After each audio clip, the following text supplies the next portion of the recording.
آپ میں سے کتنے دوست مسجد نبوی گئے ہوئے ہیں؟ ذرا ہاتھ کھڑا کریں جو گئے ہوئے ہیں، جزاک اللہ۔ اب میں جملہ کہہ رہا ہوں، آپ سمجھیں گے، جو نہ سمجھے انہیں بتانا۔ جب بندہ باب بلال پہ پہنچتا ہے، باب بلال تو آپ نے دیکھا ہوگا گیٹ نمبر 40،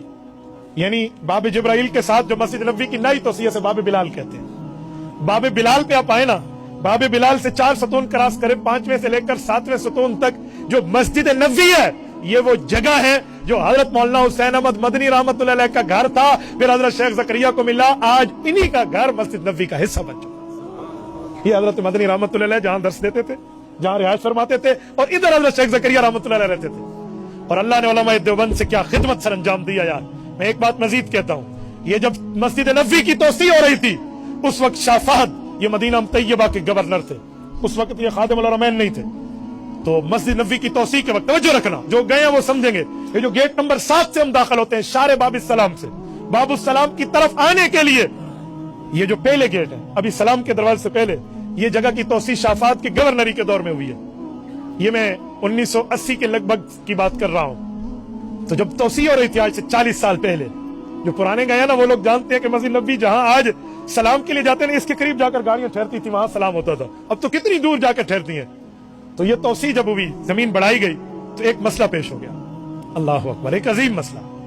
جو میں بات کر رہا ہوں نا، آپ کے ڈی اے خان کی ایک شخصیت بھی آنکھوں دیکھی اس بات کی گواہ ہے، حضرت مولانا قاری خلیل احمد سراج دامت برکاتہم، ان نے آنکھوں سے منظر دیکھا ہے، آپ ان سے پوچھ لینا، میں تو پڑھ کر بات کر رہا ہوں، آپ ان سے سن لینا۔ جب مسجد نبوی کی اس جگہ کی توسیع کی باری آئی تو ایک عجیب مسئلہ پیش ہوا، وہ کیا کہ یہاں حضرت عبداللہ کی قبر ہے، حضور پاک کے ابا جان رضی اللہ عنہ، حضرت عبداللہ کی قبر، کیونکہ حضرت عبداللہ مکی ہیں لیکن سسرال آئے ہوئے تھے، حضرت اماں آمنہ مدنی ہے نا، تو ادھر ان کی وفات ہوئی، یہاں قبر بنی۔ حضور پاک کے دور میں سے کہتے تھے اطعمہ بنی نجار، طبقات ابن سعد جلد اول صفحہ 60 میں امام ابن سعد المتوفى 230 ہجری نے یہ روایت ابن عباس کے واسطے سے لکھی ہے، اطعمہ بنی نجار، یہاں اللہ کے رسول کے والد محترم کی قبر ہے۔ اور اماں آمنہ رضی اللہ عنہ اللہ کے نبی کو لے کر آئی تھی نا 6 سال کی عمر میں اپنے ننھیال، تو اپنے ابو کی قبر پہ بھی لائی تھی، جس کی واپسی پہ ابوا میں اماں آمنہ کا انتقال ہوا۔ اس جگہ جب قبر آئی تو اب قبر مبارک کی قبر کشائی کا فیصلہ ہوا کہ حضرت عبداللہ کی قبر کو جنت البقیع منتقل کیا جائے۔ تو جب قبر مبارک کی قبر کشائی کھولنے کا وقت آیا نا، کون کھولے، کس کی ہمت، کون آگے بڑھے؟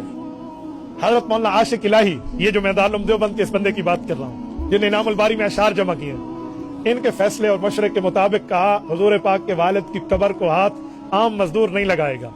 پہلی کدال وہ مارے گا جو انہی کے علاقے کا ہے، جو حضور پاک صلی اللہ علیہ وسلم کے روزے کی صفائی کرتے ہوئے آ رہے ہیں، جو حضور کے روزے کی صفائی والے حضرات بیٹھے ہیں نا افریقن، حضرت بلال کے علاقے والے، وہ نسل در نسل جو آ رہے ہیں، وہی بندہ آئے گا خادم روزہ، اور وہ حضور پاک کے والد کی قبر کو کھودنا شروع کرے گا۔ وہی ہوا، اور 1400 سال گزرنے کے بعد بھی حضور پاک کے والد محترم کی قبر بالکل صحیح سلامت اور جسم سلامت تھا۔ 18 سال کی عمر میں حضرت عبداللہ کا انتقال ہے۔ کہتے ہیں بال جو تھے یہ پورے لمہ جمہ اور وفرا کی حد تک تھے، سب سے کانوں سے بڑے ہوئے اور کندھوں سے اوپر اتنے اتنے بال تھے، بال تک خراب نہیں ہوئے، اور جسم اقدس کو اٹھایا گیا۔ ان اٹھانے والوں میں حضرت مولانا عاشق الہی رحمۃ اللہ علیہ، حضرت مولانا عبید اللہ انور رحمۃ اللہ علیہ، حضرت مولانا عبید اللہ انور مولانا احمد اللہ لاہوری رحمۃ اللہ علیہ کے فرزند ہیں، اپنے بیٹوں سمیت ان کو اٹھایا، مولانا اجمل اور مولانا راشد سمیت اٹھایا۔ اس میں حضرت شیخ زکریا رحمۃ اللہ علیہ کی شمولیت، مولانا عاشق الہی برنی کی ہے، اور سب سے پہلے ہاتھ اٹھانے والا وہی روزے کا خادم ہے۔ یہ اٹھا کر جنت البقیع لے گئے ہیں۔ قاری صاحب کہتے ہیں میں نے اپنی آنکھوں سے منظر دیکھا ہے، میں وہیں تھا، کتابوں میں اولا تھا، یہ بندہ عینی شاہد ہے اس بات کا۔ یہ بھی اللہ پاک نے کہ علماء دیوبند کے ہاتھوں یہ تمام کام کرائے ہیں، حدیث کی خدمت بھی کی ہے، سیرت کی خدمت بھی کی ہے، رسول اللہ کی ذات اقدس کے معاملات بھی آگے بڑھائے ہیں۔ تو یہ ہمارے علماء دیوبند علماء حق کی خدمات ہیں جو احادیث پر بھی ہیں اور حضور پاک علیہ الصلوۃ والسلام کی ذات اقدس پر بھی ہیں۔